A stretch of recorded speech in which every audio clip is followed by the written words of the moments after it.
اللہ الرحمن الرحیم۔ آج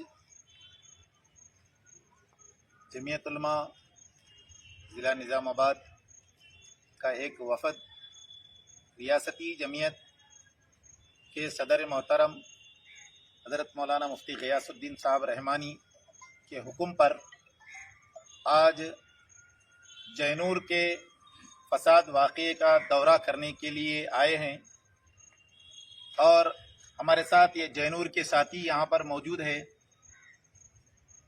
جینور میں جو 3 دن پہلے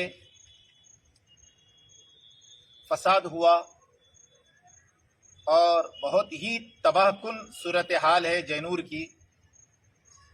کئی ایسے دکانات ہیں جو مکمل طور پر جل کر خاکستر ہو گئے، جس میں جینور کے ذمہ دار لوگوں نے پوری فہرست تیار کی ہے۔ یہ ہم ریاستی اور مرکزی جمعیت کے پاس پہنچائیں گے۔ اس کے اندر تفصیل کچھ اس طرح کی ہے کہ دکانات جو جلائے گئے 95 دکانات جلائے گئے، اور مکانات 11 مکانات کو آگ لگائی گئی، اور گاڑیاں جو جلے 2 ویلر 4 ویلر 41 گاڑیاں جلائی گئی۔ اور یہ جو حملہ کیا گیا مکمل طور پر منصوبہ بند طریقے سے اور پوری پلاننگ کے ساتھ کیا گیا۔ مقامی لوگوں نے بتایا کہ ایک دن پہلے ڈی ایس پی صاحب نے بھی کچھ اس طرح کا اشارہ دیا تھا، اور کچھ لوگوں کے پاس اس طرح کی ریکارڈنگ بھی موجود ہے کہ ڈی ایس پی صاحب نے یہ کہا تھا کہ 4-5 دن میں وہاں کے مسلمانوں کا صفایا ہو جائے گا۔ تو ابھی حکومت اور پولیس کے اعلیٰ عہدیداروں نے ڈی ایس پی صاحب کا صرف ٹرانسفر کیا ہے۔ یہ ٹرانسفر اس مسئلے کا حل نہیں ہے، بلکہ ہمارا مطالبہ یہ ہے کہ ان کو خاطی شمار کیا جائے، اور جو کچھ نقصان ہوا ہے، جتنے پولیس افسران وہاں پر موجود تھے اور ان کی موجودگی میں مسجد کی بے حرمتی ہوئی، قرآن کریم کے نسخے پھینکے گئے، جلائے گئے، اور مسجد میں جوتوں سمیت داخل ہوا گیا۔ ایک نہیں 4 مساجد ہے جن کے ساتھ بے حرمتی کی گئی، اور 4 مساجد میں جتنے لوگ تھے سب کے ساتھ بہت ہی برا رویہ کیا گیا ہے۔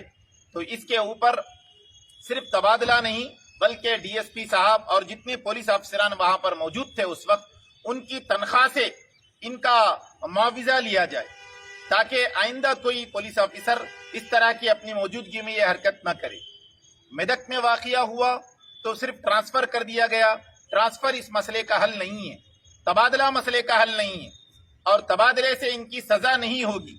صرف تبادلہ نہیں، بلکہ جو آفیسر وہاں پر موجود ہے ان کی آنکھوں کے سامنے ہوا، اور جب ان کو خبر تھی کہ 1-2 افراد نہیں 2 سے 2,500 لوگوں کا ہجوم آ کر جب اس طرح دکانوں کو جلایا، کیا ان کو جب آنے تک کی خبر نہیں تھی؟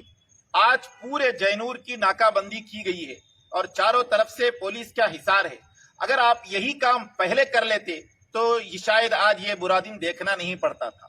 تو ہمارا مطالبہ یہ ہے کہ یہاں کے جو موجودہ چیف منسٹر تلنگانہ کے ریونت ریڈی صاحب، آپ کی حکومت میں یہ سب کچھ ہو رہا ہے، 18 سے زائد فساد ہوئے، اور مسلمانوں کے آپ نے اقلیت دوست ہونے کا دعویٰ کیا ہے۔ کیا اسمبلی انتخابات میں جن مسلمانوں نے آپ کو ووٹ دیا، اور پارلیمانی انتخابات میں تلنگانہ میں جو مسلمانوں نے ووٹ دیا، آپ اس کا یہ صلہ دے رہے ہیں؟ ابھی تک چیف منسٹر اپنی چپی نہیں توڑے ہیں۔ ہم لوگ یہ باضابطہ آپ کو آگاہ کرنا چاہ رہے ہیں کہ آپ فوراً ان خاطیوں کے اوپر اگر گرفت نہیں کریں گے